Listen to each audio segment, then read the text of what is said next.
We have new developments in our series on battling blight. The city of Springfield is not following its own ordinances. Our public records request filed by Newschannel 20's Jordan Elder uncovered that the city isn't tracking abandoned buildings as required by its own ordinances. Jordan Elder is working for you tonight with what this means for your neighborhood. Jordan? John, Stacy, we've been hearing from viewers for months now about the problem properties in Springfield neighborhoods. We've covered this issue extensively, requesting documentation that the city is addressing these numerous blighted properties. City officials have repeatedly assured us over and over that they were working on it. But today I confirmed that they aren't even tracking the abandoned buildings in Springfield. That's required by the city's own law. Now, because of our reporting, they have to start from scratch. The city of Springfield is required by the decade-old ordinance you see here to keep a registry of abandoned properties and make it public. Because 10 years ago when I got on the council, we did a lot of amendments to the registered building. And one of the amendments I made sure got in there was that they had to publish online the registered buildings. And if it's not online, you know, someone's dropped the ball. But not only is the list not online, it doesn't even exist. We asked for an interview with Director of Public Works Nate Bottom and Deputy Public Works Director Daryl Harris. Instead of either of the two directors, we were provided an interview with Planning Coordinator Joshua Ruffley. He's worked for the city for 5 months. He addressed the city's lack of compliance in following its own ordinance. I must thank you. I believe you're the one that sent an email in about 170-1758 E specifically, and it does state that we need to have it on the city's website.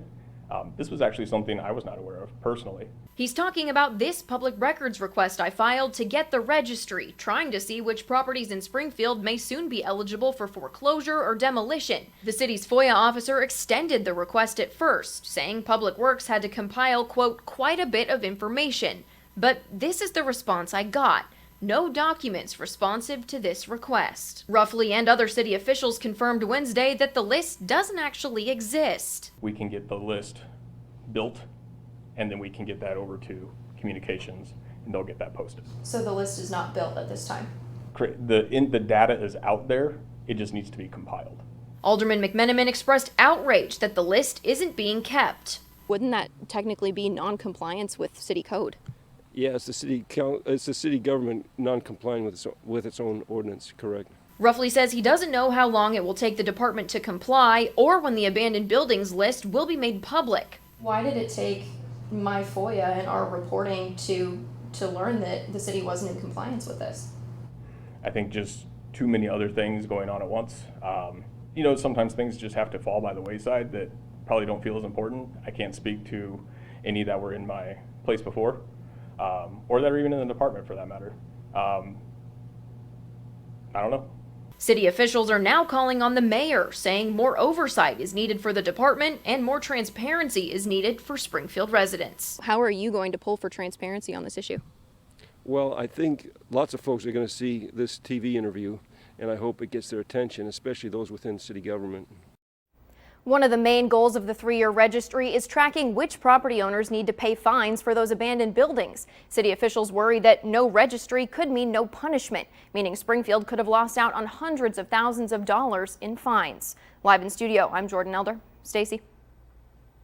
Jordan, now city officials have estimated there are hundreds of abandoned buildings across the capital city, but since a registry does not exist, there's no way to know the exact number.